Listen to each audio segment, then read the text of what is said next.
Gentleman from Texas, Mr. Paul. I thank you, Mr. Chairman. The Federal Reserve Transparency Act, which has passed the House already, is something that the Federal Reserve obviously has been opposed to. And one of the reasons they are opposed to it, as I understand it, is it would politicize the monetary policy, which is not what the bill actually does.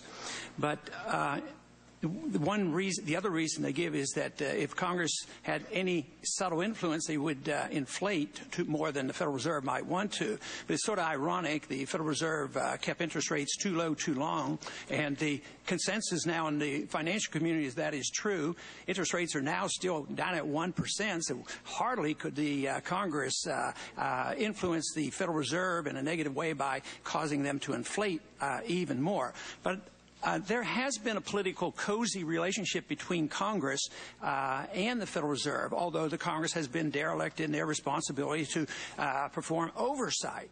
But when it comes to debt, the Fed is there. They can monetize the debt and keep interest rates low. The Congress can keep spending and get reelected. They don't have to raise taxes, so the Fed can act as a taxing authority. You print the money, dilute the value of the money. Prices go up, and price inflation is a tax. And when people pay a lot more for their medical care than they used to, they ought to think about the inflationary tax. Also, the Fed accommodates the Congress by liquidating debt. By debasement of the currency, the real value of the money goes down. The real debt actually goes down. So in many ways, the Congress and the Fed does have a pretty cozy political relationship. But I would like to get to more specifics on the transparency bill, because it has been reported in the past that during the 1980s that the Fed actually facilitated a $5.5 billion loan to Saddam Hussein, and he then bought weapons from our military-industrial complex, and also that is when he invested in a nuclear reactor.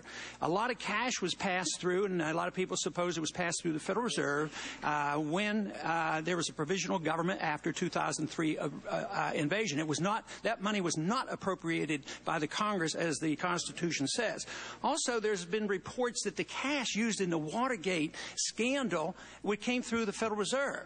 And when investigators back in those years tried to find out, they were always stonewalled, and we couldn't get the information. But my question is, you object to this idea that I would say, give us 6 months. After 6 months, we could find out what we're doing. But what about give you 10 years? Would you grant that the American people deserve to know whether the Federal Reserve has been involved in this and what kind of shenanigans they're involved with foreign countries and foreign central banks, and find out possibly you're working right now to bail out Greece for all we know.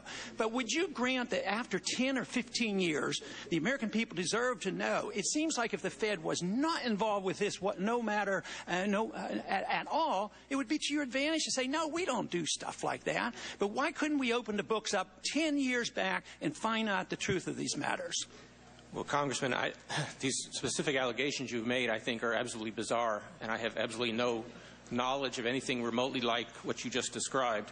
As far as the 10 years, after 5 years, we produce complete transcripts of every word said in the FOMC meeting, and so you have every word in front of you. But can we get the results of every agreement, every loan made to every single thing to foreign governments? Yes, sir.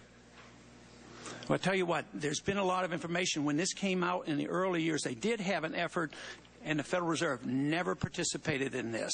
And it's easily covered up. But I think eventually, though, because this system is not viable, and that it is this cozy relationship, that we will get to the point where something will have to be done about this financial system. So as long as we continue this cover-up, and quite frankly, I do not believe that the real effort to facilitate some of these things that have been done in the past would become available to us, because it is in the interest of the Federal Reserve to make sure that the people don't know. And right now, today, is it quite possible that, have you talked with any international groups about us participating in a bailout of Greece? I have not. But the Federal Reserve, under the law, are capable of doing this. Isn't it correct that the Fed can buy debt of other nations?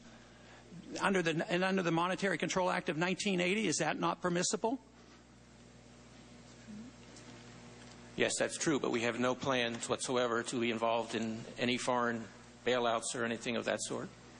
But if they did, it certainly would be to our advantage to know about it. You would know about it. Gentleman's time's expired. I recognize the gentleman in Pennsylvania, but I do pledge this committee will look into the allegation that under Presidents Reagan and Nixon, the Federal Reserve was engaged in those activities. The gentleman said that during the 80s, the Federal Reserve lent money to Saddam Hussein, and during Watergate they did this, and I certainly agree that we should look into what might have happened under those two presidencies. The gentleman in Pennsylvania. Thank you, Mr.